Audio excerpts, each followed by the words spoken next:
It has been an eternity, waiting, not moving, not breathing. I have questions I don't know how to ask. I have dreams that I may never realize.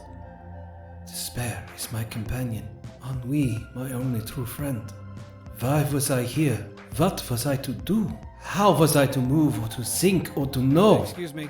And there it was, like a voice, an answer from nowhere speaking directly into my brain. Excuse me, sir. Telling me that I was where I needed to be, that I was going to be fine, that I was. Hey, buddy, you awake? Yes, I think I am finally awake. Good. Then maybe place your order so we can get this line moving. Of course, yes, of course. Forgive me. Okay, so? How much was that art? Are you for real? I am completely serious. Not for sale. How can you say that? Sir, this is a Fotino's. We have food-adjacent consumables in little paper boxes. If that's too complicated for you, feel free to mope your way outside. It is all I want in life. Yeah, disappointment is a real epidemic around here. Do you have a second choice for emotional fulfillment? I suppose something with chicken? That's it. I'm going back to the drive-thru.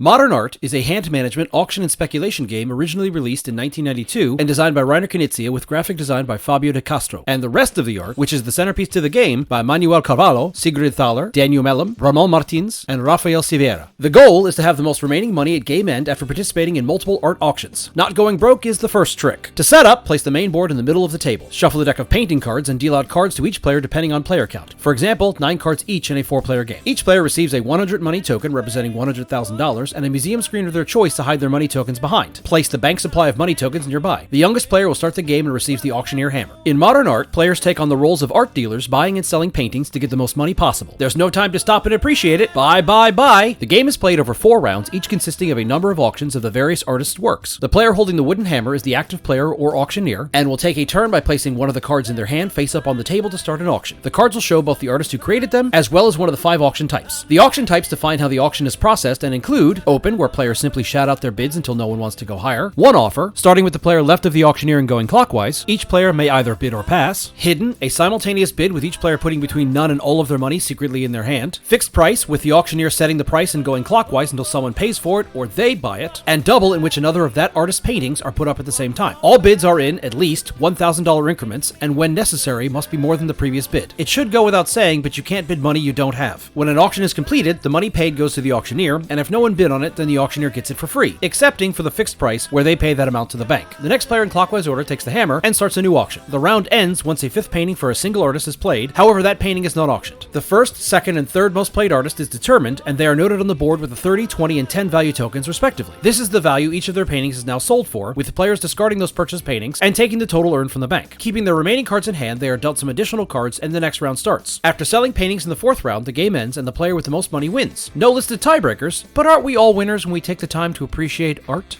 I find this one difficult to categorize. I've only played it a couple of times, and it always seems more complicated than it actually is, at least until I get it on the table. Not uncommon for Knizia designs. The Good Doctor has over 700 published games, and they've won dozens of awards over the past 35 years. A major element of them is that of abstraction, disassociating the theme from the mechanics, creating systems that are easy to parse due to simplified and streamlined rules. Easy to learn, tricky to master. It does make for a lovely addition to my collection, if for no other reason than featuring and showcasing dozens of real-world paintings. That should not take away from the artistic contributions made to board, card, and box art in other games by the thousands of creatives working in this hobby. I may never possess their visual talents, but I like to think I can create and contribute in my own way. I'm always game.